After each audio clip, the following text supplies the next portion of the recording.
All right, welcome back. We are going to continue on with our reading of First Samuel, and we're going to do chapter 4, which is going to talk about the Ark of God captured, the death of Eli. Chapter 5 is the Philistines and the Ark, and chapter 6, the Ark returned to Israel, and the Ark at Kiriath Jearim. Ooh, we've got some major events happening. So let's get started. If you guys want to grab your book, I am reading from the New King James Version, which is what I've been reading out of. So, all right, First Samuel chapter 4. Okay, I think my cat is about to join us here really quick. There he comes. I can't really close the door because then they start meowing and then it interrupts. All right, First Samuel chapter 4.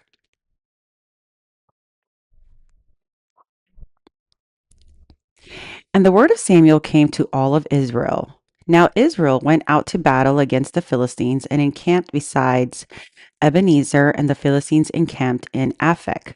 Then the Philistines put themselves in battle array against Israel. And when they joined battle, Israel was defeated by the Philistines, who killed about 4,000 men of the army in the field. And when the people had come into the camp, the elders of Israel said, "Why has the Lord defeated us today before the Philistines? Let us bring the ark of covenant of the Lord from Shiloh to us, and when it comes among us, it may save us from the hand of our enemies." So what just happened? The Philistines were beating them. So the people sent to Shiloh, and they. Ugh.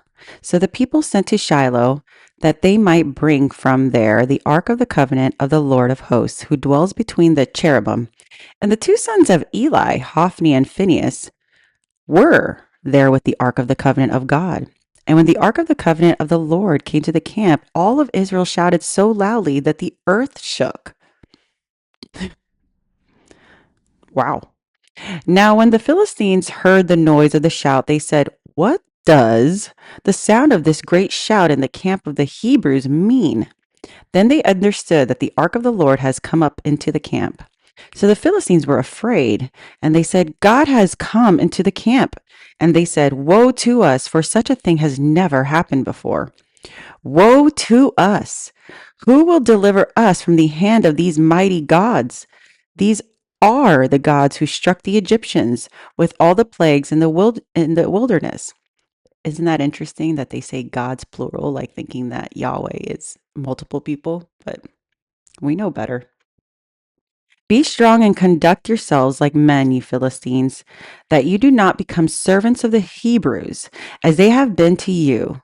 Conduct yourselves like men and fight." So the Philistines fought, and Israel was defeated, and every man fled to his tent. There was a very great slaughter, and there fell of Israel 30,000 foot soldiers. Also, the ark of God was captured, and the two sons of Eli, Hophni, and Phinehas died. So Eli's two sons died. Verse 12, the death of Eli. Then a man of Benjamin ran from the battle line that same day and came to Shiloh with his clothes torn and dirt on his head. Now when he came, there was Eli sitting on a seat by the wayside watching, for his heart trembled for the ark of God. And when the man came into the city and told it, all of the city cried out. When Eli heard the noise of the outcry, he said, "What does the sound of this tumult mean?" And the man came quickly and told Eli. Eli was 98 years old, and his eyes were so dim he could not see. Then the man said to Eli, "I am he who came from the battle, and I fled today from the battle line." And he said, "What happened, my son?" So the messenger answered and said, "Israel has fled before the Philistines, and there has been a great slaughter among the people. Also, your two sons, Hophni and Phinehas, are dead, and the ark of God has been captured." Then it happened when he made mention of the ark of God that Eli fell off the seat backward by the side of the gate, and his neck was broken, and he died. For the man was old and heavy. Eating good, I see. And he judged Israel for 40 years. Verse 19, Ichabod. Now his daughter in law, Phinehas' wife, was with child due to be delivered. And when she heard the news that the ark of God was captured and that her father in law and her husband were dead, she bowed herself and gave birth, for the labor pains came upon her.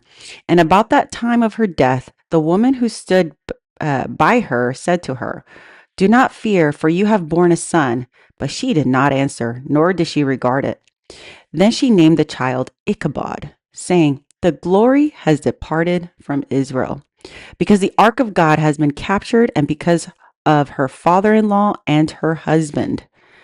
And she said, The glory has departed from Israel, for the ark of God has been captured. Wow. 1 Samuel chapter 5, the Philistines and the ark. Then the Philistines took the ark of God and brought it from Ebenezer to Ashdod. When the Philistines took the ark of God, they brought it into the house of Dagon and set it by Dagon. If you guys look up Dagon, Dagon is the god of the Philistines that is half man, half fish. It's a mermaid. Interesting. And when the people of Ashdod rose early in the morning, there was Dagon fallen on its face to the earth before the ark of the Lord. So they took Dagon and set it on its place again. And when they arose early the next morning, there was Dagon fallen on its face to the ground before the ark of the Lord. The head of Dagon and both the palms of its hands were broken off on the threshold. Only Dagon's torso was left. Guys, that is wild. So the idols next to the Ark of the Covenant, that even couldn't even last. Like it broke. Therefore, neither the priest of Dagon nor anyone who came into Dagon's house tread on the threshold of Dagon in Ashdod to this day. But the hand of the Lord was heavy on the people of Ashdod, and he ravaged them and struck them with tumors, both Ashdod and its territory. And when the men of Ashdod saw how it was, they said, The ark of God of Israel must not remain with us, for his hand is harsh toward us and Dagon our God. Therefore they sent and gathered to themselves all the lords of the Philistines and said, What shall we do with the ark of God of Israel? And they answered, Well, let the ark of the God of Israel be carried away to Gath. So they carried the ark of the God of Israel away. So it was, after they had carried it away, that the hand of God was against the city with a very great destruction. And he struck the men of the city, both small and great, and tumors broke out on them. Therefore, they sent the ark of God to Ekron. So it was, the ark of God came to Ekron, that the Ekronites cried out, saying, They have brought us the ark of the God of Israel to us to kill us and our people. That's so funny. So they sent and gathered together all the lords of the Philistines and said, Send away the ark of God of Israel and let it go back to its own place, so that it does not kill us and our people. For there was a deadly destruction throughout the city, and the hand of God was very heavy there. And the men who did not die were stricken with tumors, and the cry of the city went up to heaven. Oh my. 1 Samuel chapter 6. The ark returned to Israel. Excuse me. Guys, let's just think about how powerful God is. Like, people were scared. People thought they were getting set up when that thing came around. Be like, "Excuse me, why are you bringing this here?" "Oh, cuz y'all can't handle it. So y'all going to bring it here." Anyways, chapter 6. Now the ark of the Lord was in the country of the Philistines 7 months. And the Philistines called for the priests and the diviners, saying, What shall we do with the ark of the Lord? Tell us how we should send it to its place. So they said, If you send away the ark of the God of Israel, do not send it empty, but by all means return it to him with a trespass offering. Then you will be healed, and it will be known to you why his hand is not removed from you. Then they said, What is the trespass offering which we shall return to him? They answered, 5 golden tumors and 5 golden rats, according to the number of the lords of the Philistines, for the same plague was on all of you, on your lords. What? What are they going to go? I'm going to have to research that. They just jacked a tumor from somebody's body. What is going on? Verse 5. Therefore you shall make images of your tumors. Oh, okay. And images of your rats that ravage the land, and you shall give glory to the God of Israel. Perhaps he will lighten his hand from you, from your gods and from your land. Why then do you harden your hearts as the Egyptians and the Pharaoh hardened their hearts? When he did mighty things among them, did they not let the people go that they might depart? Now therefore, make a new cart. Take 2 milk cows, which have never been yoked, and hitch the cows to the cart, and take their calves home away from them. Then take the ark of the Lord and set it on the cart, and put the articles of gold which you are returning to him as a trespass offering in the chest by its side. Then send it away and let it go. And watch, if it goes up the road to its own territory, to Beth Shemesh, then he has done us this great evil.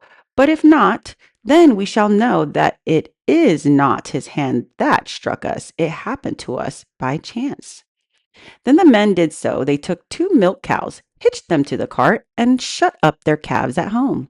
And when they set the ark of the Lord on the cart, and the chest with the gold rats and the images of their tumors, then the cows headed straight for the road to Beth Shemesh, and went along the highway, lowing as they went, and did not turn aside to the right hand or the left.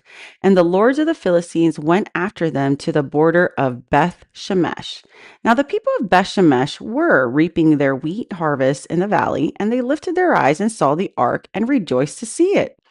Then the cart came into the field of Joshua and Beth Shemesh and stood there. A large stone was there. So they split the wood of the cart and offered the cows as a burnt offering to the Lord. The Levites took down the ark of the Lord and the chest that was with it, in which were the articles of gold, and put them on a large stone. Then the men of Beth Shemesh offered burnt offerings and made sacrifices the same day to the Lord. So when the 5 lords of the Philistines had seen it, they returned to Ekron the same day. These are the golden tumors. So when the 5 lords of the Philistines had seen it, they returned to Ekron the same day. These are the golden tumors which the Philistines returned as a trespass offering to the Lord. One for Ashdod, one for Gaza, one for Ashkelon, one for Gath, and one for Ekron. And the golden rats, according to the number of the cities of the Philistines belonging to the 5 lords, both fortified cities and country villages, even as far as the large stone of Abel, on which they set the ark of the Lord, which stone remains to this day in the field of Joshua in Beth Shemesh. Then he struck the men of Beth Shemesh, for they had looked into the ark of the Lord. He struck 50,070 men of the people, and the people lamented because the Lord had struck the people with a great slaughter. Oh, oh, oh. All right. Well, something to think about. We will continue later with chapter 7 of 1 Samuel on the next video.